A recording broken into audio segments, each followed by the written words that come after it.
36ാമത് CBCI സമ്മേളനം നടക്കുന്ന വേദിയിൽ നിന്നും സെന്റ് ജോൺസ് അക്കാദമി, നാഷണൽ അക്കാദമിയിൽ നിന്നും ഇരിഞ്ഞാലക്കുട രൂപതയുടെ അധ്യക്ഷന്മാർ, പോളി കണ്ണുകടൻ പിതാവ്, അതോടൊപ്പം തന്നെ KCBCയുടെ വൈസ് പ്രസിഡന്റുമായ പിതാവ് ഇപ്പോൾ നമ്മളോടൊപ്പം ചേരുകയാണ്. പിതാവെ, 36ാമത് CBCI സമ്മേളനം നടന്നുകൊണ്ടിരിക്കുകയാണ്, അവസാന ദിവസത്തിലേക്ക് അടുത്തിരിക്കുകയാണ്.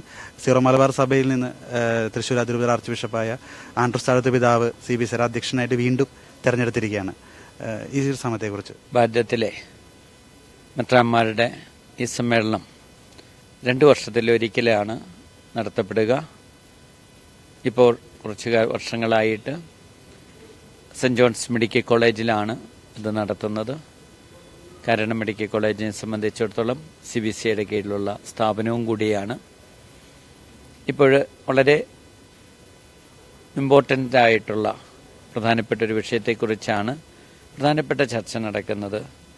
ഭാരതത്തിൻ്റെ സാമൂഹ്യ രാഷ്ട്രീയ ഈ അവസ്ഥയിൽ സഭയുടെ പ്രതികരണം എന്തായിരിക്കണം എന്നുള്ളതാണ് പ്രധാന ചർച്ചാ വിഷയമായിട്ട് എടുത്തിരിക്കുന്നത്.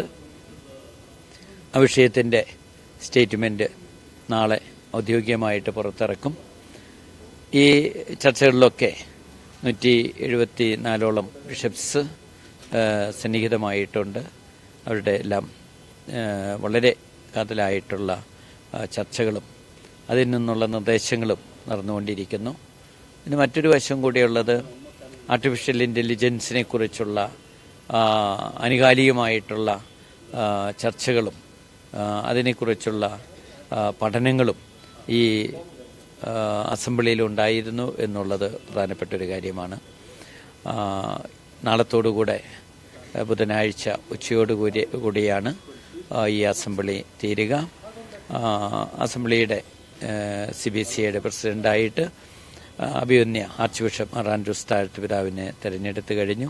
അതോടൊപ്പം തന്നെ വൈസ് ചെയർമാൻമാരായിട്ട് മദ്രാസ് മൈലപ്പൂർ ആർച്ച് ബിഷപ്പ് അന്തോണിസ്വാമി, ജോർജ് അന്തോണിസ്വാമിയെയും അതോടൊപ്പം തന്നെ മാർ ജോസഫ് തോമസ് പിതാവിനെയും വൈസ് പ്രസിഡന്റുമാരായിട്ട് തിരഞ്ഞെടുത്തു.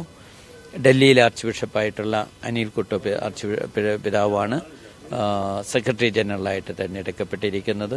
പുതിയ ഭാരവാഹികൾക്ക് എല്ലാ ആശംസകളും പ്രാർത്ഥനാ മംഗളങ്ങളും നേരുന്നതോടൊപ്പം ഈ അസംബ്ലി തീർച്ചയായിട്ടും ഇന്ത്യയിലെ സഭയെക്കുറിച്ച് കൂടുതൽ വിലയിരുത്താനും കൂടുതൽ സജീവമാക്കാനും സഹായിക്കുമെന്നുള്ള യാതൊരു സംശയവുമില്ല.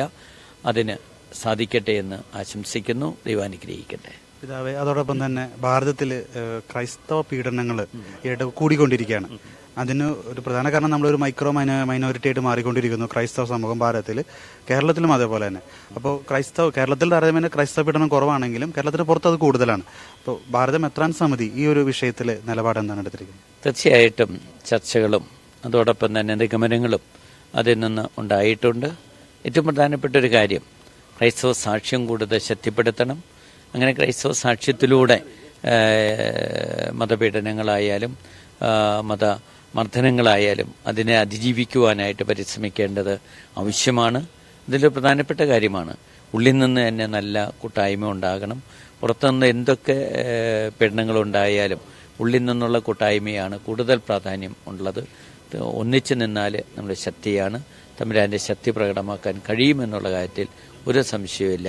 അതോടൊപ്പം തന്നെ പ്രാർത്ഥനയ്ക്കും ത്യാഗപ്രവർത്തനങ്ങൾക്കും കൂടുതലായിട്ടുള്ള പ്രാധാന്യമുണ്ട്. കൂടാതെ ശക്തമായിട്ടുള്ള സാക്ഷ്യം നൽകിക്കൊണ്ട് ക്രൈസ്തവർ വീണ്ടും കൂടുതൽ മുന്നോട്ട് പോകാനുള്ള തീരുമാനമാണ് എടുത്തിരിക്കുന്നത്. പിതാവേ, കേരളത്തിൽ നേരത്തെ പറഞ്ഞ പോലെ ക്രൈസ്തവ പീഡനം കുറവാണെങ്കിലും മറ്റു തരത്തിലെല്ലാം ക്രൈസ്തവരിൽ നിന്ന് അകറ്റി നിർത്തിക്കൊണ്ടിരിക്കുകയാണ് രാഷ്ട്രീയപരമായിട്ട്. ജസ്റ്റിസ് JB കോശി കമ്മീഷൻ 1 വർഷത്തോളം ആയിക്കോട്ട് കൊടുത്തിട്ടും ഇപ്പോഴും അതിനെക്കുറിച്ചൊരു മെത്രാന്മാർ പലവട്ടം ആവശ്യപ്പെട്ടിട്ടും നമുക്കത് പ്രസിദ്ധീകരിക്കാനോ അല്ലെങ്കിൽ മറ്റ് രാഷ്ട്രീയക്കാർ ഇതിനു വേണ്ടി സംസാരിക്കാനോ ഇല്ലാത്തൊരവസ്ഥ കേരളത്തിലെ ക്രൈസ്തവരെ സംബന്ധിച്ചിടത്തോളം ഭയങ്കര ആശങ്കാജനകമാണ്. അങ്ങ് CBCIയുടെ വൈസ് പ്രസിഡന്റ്, KCBCയുടെ വൈസ് പ്രസിഡന്റും കൂടിയാണ്. ഈ ഒരു വിഷയത്തിൽ അങ്ങേക്ക് പറയാനുള്ളത്? തീർച്ചയായിട്ടും ഇതിനുള്ള ചർച്ചകൾ സജീവമായിട്ട് നടന്നുകൊണ്ടിരിക്കുന്നുണ്ട്. കേരളത്തിലാണെങ്കിലും ക്രൈസ്തവരെ സംബന്ധിച്ചിടത്തോളം പലപ്പോഴും അവഗണിക്കപ്പെടുന്ന ഒരവസ്ഥാവിശേഷം ഇന്ന് കൂടിക്കൊണ്ടിരിക്കുകയാണ്. അതിൻ്റെ ഒരു പ്രധാനപ്പെട്ട കാരണമുള്ളത് സർക്കാരുകൾ തങ്ങളുടെ വോട്ട് മാത്രം, ക്രൈസ്തവരുടെ വോട്ട് മാത്രം കിട്ടിയാൽ മതി, ക്രൈസ്തവരുടെ കാര്യത്തിൽ പ്രശ്നങ്ങളിൽ പ്രതികരിക്കേണ്ട എന്നുള്ളൊരവസ്ഥയിലേക്ക് അത് UDF ആയാലും LDF ആയാലും BJP ആയാലും ഒരേപോലെ തന്നെ നീങ്ങുന്നു എന്നുള്ള ദുഃഖകരമായിട്ടുള്ള ഒരവസ്ഥയുണ്ട്. തീർച്ചയായിട്ടും അതിനെയൊക്കെ അതിജീവിക്കാൻ കഴിയും. അതിനൊക്കെ ഏറ്റവും അത്യാവശ്യമായിട്ടുള്ളത് എല്ലാ ക്രൈസ്തവ സമൂഹങ്ങളും ഒന്നിച്ചു നിന്ന് കൂട്ടായി നിന്ന് നമ്മുടെ ആവശ്യങ്ങളും നമ്മുടെ ബുദ്ധിമുട്ടുകളും തരണം ചെയ്യാൻ പരിശ്രമിക്കണമെന്നുള്ളതാണ് ഏറ്റവും പ്രധാനപ്പെട്ട കാര്യം.